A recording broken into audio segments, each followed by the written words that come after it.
We live in a new age of pleasure addiction like never before. Video gaming, instant gratification, social statuses, and technological dopamine rushes. How do we navigate a world designed to reward us for valueless internet consumption? VidarReturns. We have an epidemic of pleasure seeking through digital stimulation. Wake up in the morning, log on, consume, from sunup to sundown, moving between emotions of stress to boredom to getting our next digital fix. Throughout history, there have always existed games, drugs, and many other distractions to mislead people into forfeiting the greater callings of their life. So it's nothing new for people to lose their way in life and to end up with many regrets. What is new in the internet age of pleasure addiction is it's not only been made easier, but it's also no longer simply an accident or by chance of misfortune. The empty life of digital addiction is by design. Artificial intelligence algorithms learning how to best manipulate and trigger our primal emotions, combined with a system that drives more and more consumerism. May the best emotional manipulators win? It's easy to research and read up about the many ways social media uses gambling and random reward tactics to stimulate people's emotional responses. But whether it's social media, video gaming, memes, or virtual reality, it can all be a form of escapism that displaces us from achieving excellence in life. As a comparison, if we spent hours each day eating candy and desserts, then we would reasonably expect it to have an extremely detrimental effect on our body. Desserts and sweets stimulate our taste pleasures, while being low in the nutritional value we need to generate health. We would reasonably expect ourselves to result in having worse health and become more bloated and lethargic.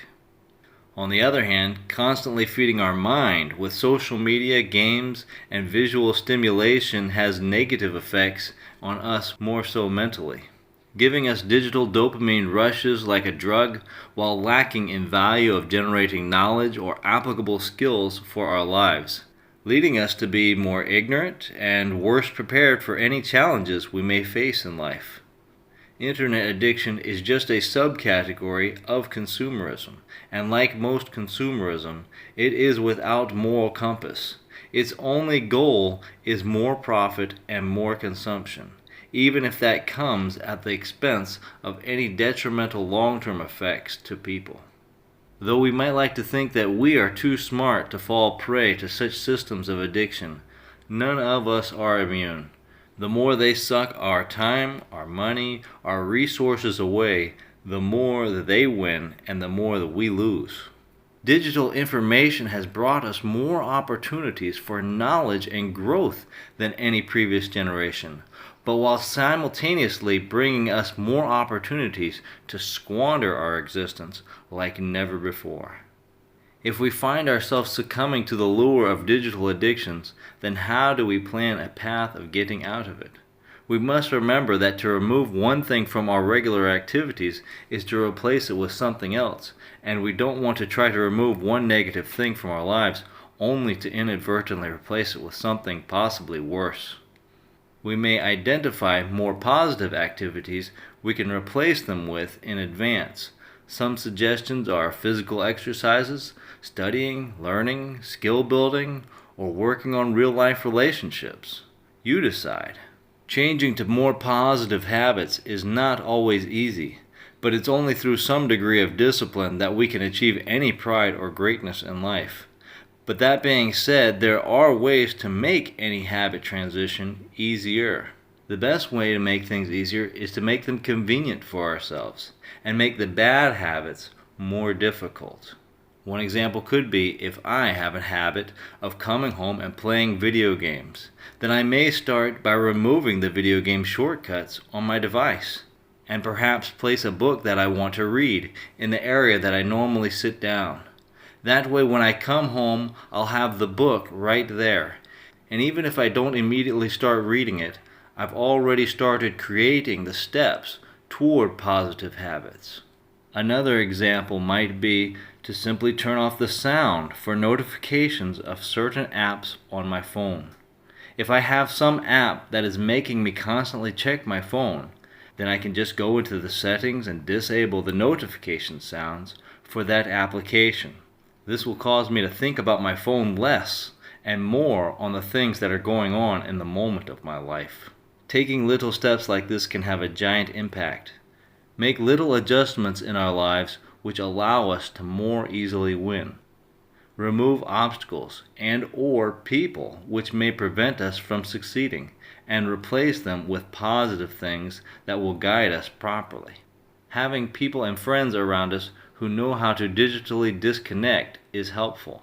Seek out relationships with people who are in alignment with creating better habits, or perhaps we already know a friend or family member like that, and we can just work on expanding our relationship with that person further. Now, in the pursuit of creating better habits for ourselves, an important word of advice is that we should never be angry at ourselves on days we may fail to meet our goals. Getting angry at ourselves and constantly beating ourselves up only drains our motivation and discourages us to continue. Instead, just say, "I'll do better tomorrow," and keep an idea of the individual we're working to become in our mind. Telling ourselves that we'll do better tomorrow is a reminder that life is a continuous journey, and staying on good course is a constant process. Keeping an image of our ideal self in mind helps us stay focused on where we're going and the better place we'll be when we get there. To conclude, many people across the world are becoming mentally dependent on the various types of digital and internet technologies available to us. And the more addictive these corporations can make their product, the more it profits their bottom line, regardless of whether or not the value of our life is squandered. The more we run through the cycle of wasting our lives, the wealthier that they become. It is up to us to stay vigilant in pursuing our path in life. One guarantee in life is always change, and are we changing toward the better or toward the worse? Our default inclination is often toward the primal pleasure mind and those that would take advantage of it. We must recognize our own mind and state of being. Let us seek to be self-aware and avoid activities which would lead us away from greater excellence and life value.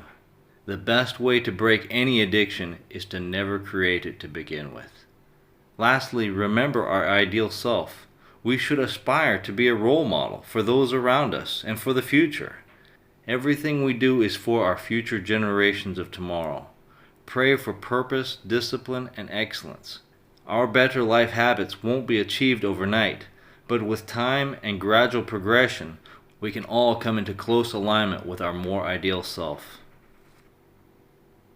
Now's the time, if you haven't yet seen our previous recording titled 100 Years Beyond COVID, A Sick Future to Come, where we go on a journey to see the dystopian future that awaits an addicted technological society. Link in the description. You can support this channel by signing up for free at ODYSEE.com. ODYSEE.com is the fastest growing online video network. Just follow the invite link below. Also follow us on our other networks to stay updated with our content. We're on Steemit, Gab, Minds, ODYSEE, and live chat on the Matrix and Session networks. Links for everything in the description. We send out love to all our brothers and sisters. Stay blessed. VidarReturns.